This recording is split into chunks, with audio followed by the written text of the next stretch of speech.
这个世界上只剩下大雄一个人，周围一片漆黑，他孤零零的一边泡澡一边哭，这是发生了什么事呢？这天小伙伴们在一起打棒球，大雄因为屡屡失误又被胖虎嫌弃了。胖虎要惩罚他跑操场20圈，而且还不容拒绝。大雄回到家跟哆啦 A 梦哭诉，哆啦 A 梦也觉得是大雄平时表现太差了，他想陪大雄练习打球，提高球技，但大雄根本不想努力。他觉得如果胖虎不存在，就不会这样了。有没有可能让胖虎搬走呢？于是哆啦 A 梦拿出道具独裁按钮，他说这是未来的独裁者发明出来的道具，只要按下按钮就可以把反对自己的人除掉，那个人会不留痕迹的从世界上消失。说着哆啦 A 梦用一只苍蝇做了实验，果然苍蝇瞬间就消失了。大雄一脸懵的接过道具，他认为把一个活生生的人除掉是很可怕的事情，刚才还恨不得胖虎不要出现。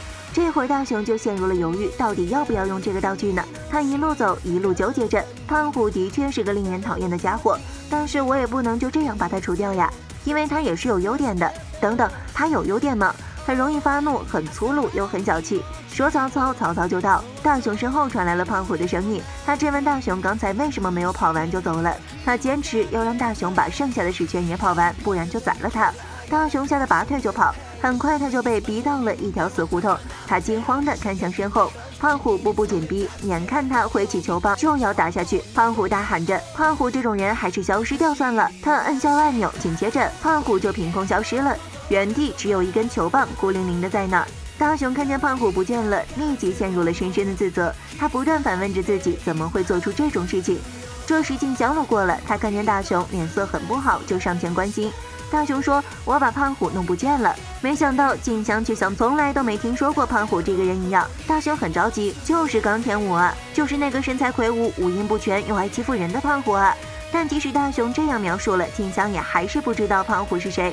随后他们的老师也出现了，大雄跑去问他，谁知道老师竟然直接说他们班上没有胖虎这个同学，以前没有，现在也没有。大雄又来到胖虎家问虎妈，这次连虎妈也说他家没有胖虎这个孩子，只有一个女儿而已。大雄跑去问了好多同学，他们也都对胖虎这个人没有印象。静香觉得大雄一定是太累了，让他回去泡个澡放松一下。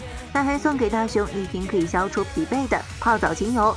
回家的路上，大雄拿着独裁按钮思考着，看样子与其说是让胖虎消失了，不如说是让胖虎从一开始就不存在。这时小夫出现，也开始数落大雄，害大家今天输了比赛。大雄想起除了胖虎以外还有这号人物存在，小夫说着说着也要逼迫大雄去跑操场，而且是跑25圈，比胖虎的20圈还要严厉。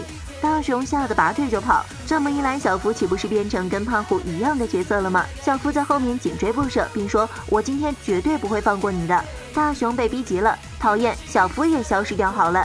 他又一次摁下了按钮，紧接着跟在他身后的小夫就消失了，又只剩下一根棒球棍孤零零的落在地上。大雄迟疑的看向身后，才意识到自己又摁下了按钮，他吓得连忙跑开了。不是我的错，不关我的事。大雄看着手中这个可怕的道具，他决定再也不要用了，要拿去还给哆啦 A 梦。谁知道当他路过空地时，又有3个小伙伴没了上来，责怪他害大家输了今天的比赛，都是你的失误造成的，惩罚你跑操场20圈。大雄今天已经听到3次这样的言论了，他几乎快要再次丧失理智，但最终他还是克制住了。你们不要太过分，不然我就把你们全部除掉。他的这番话让小伙伴们都愣住了。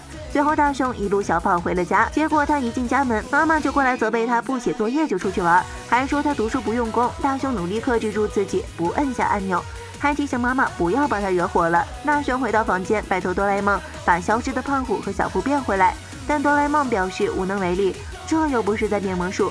大雄硬缠着让哆啦 A 梦想想办法，哆啦 A 梦觉得这都是大雄自己做的决定，所以现在是没有后悔要给他吃的，还劝他打消让消失的人回来这个念头。但人是大雄亲手弄消失的，这种事他怎么可能忘得了呢？大雄越看越觉得这个按钮很可怕，更可怕的是自己会忍不住的想要按下去。把这种东西带在身边，简直要被搞成精神衰弱了。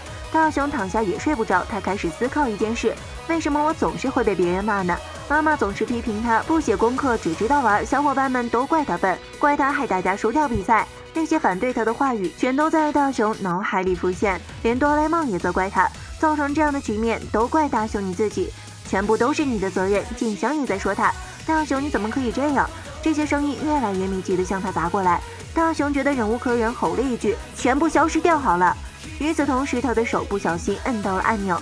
大雄惊坐起来，环顾四周，周围变得非常安静，一种不祥的预感从他心底升起。大雄下楼去查看，厨房只有切了一半的蔬菜，妈妈不见了。他又跑到街道上找哆啦 A 梦，别说哆啦 A 梦了，街上连个人影都没有。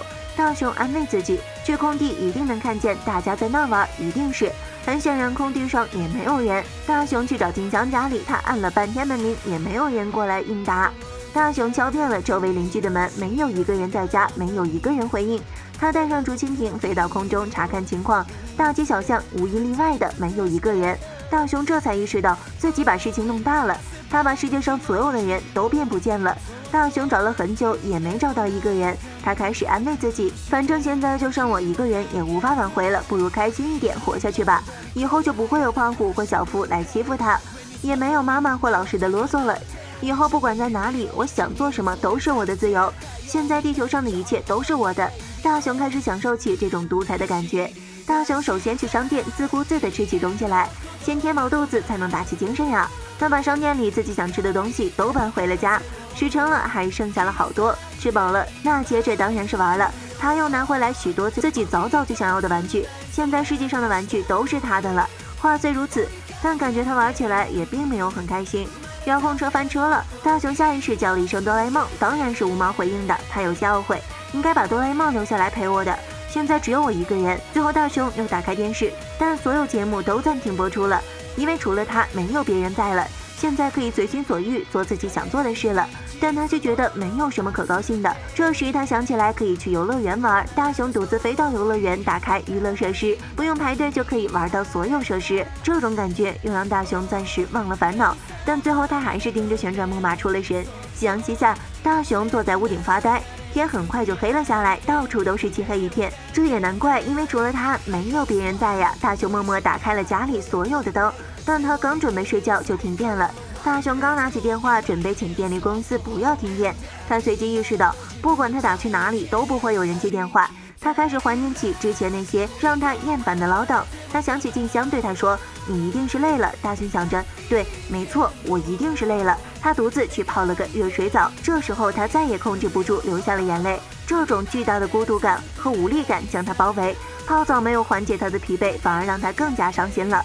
大雄开始祈祷这只是一场噩梦，明天一早起来还是会见到静香的。大雄只能自己抱住自己，他大喊着：“有没有人？随便是谁都可以，是胖虎也没关系，出来陪陪我好不好？就我一个人，我根本活不下去。”这时，不知从哪儿传来了哆啦 A 梦的声音。这下子你应该彻底了解了吧？你要是因为不喜欢某个人，就想把他们一个个除掉，那样会没完没了的。大雄哭着说：“对不起，我知道错了。”随后他意识到哆啦 A 梦在跟自己说话，他转头一看，哆啦 A 梦在身后笑眯眯地看着他。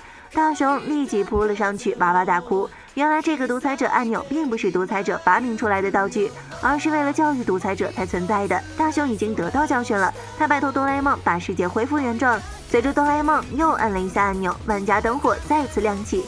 楼下传来了妈妈唠叨的声音，大雄和哆啦 A 梦相视一笑。事后，大雄在哆啦 A 梦的陪伴下开始积极的练习球技。胖虎和小夫过来调侃他：“要是下次打不好，我就揍你。”没想到大雄听见这话反而很高兴，能听见有人对自己啰嗦的声音，真的很快乐。好了，本期问题：如果有独裁者按钮，你会摁下去吗？欢迎大家留言、点赞和关注哦，我们下期见。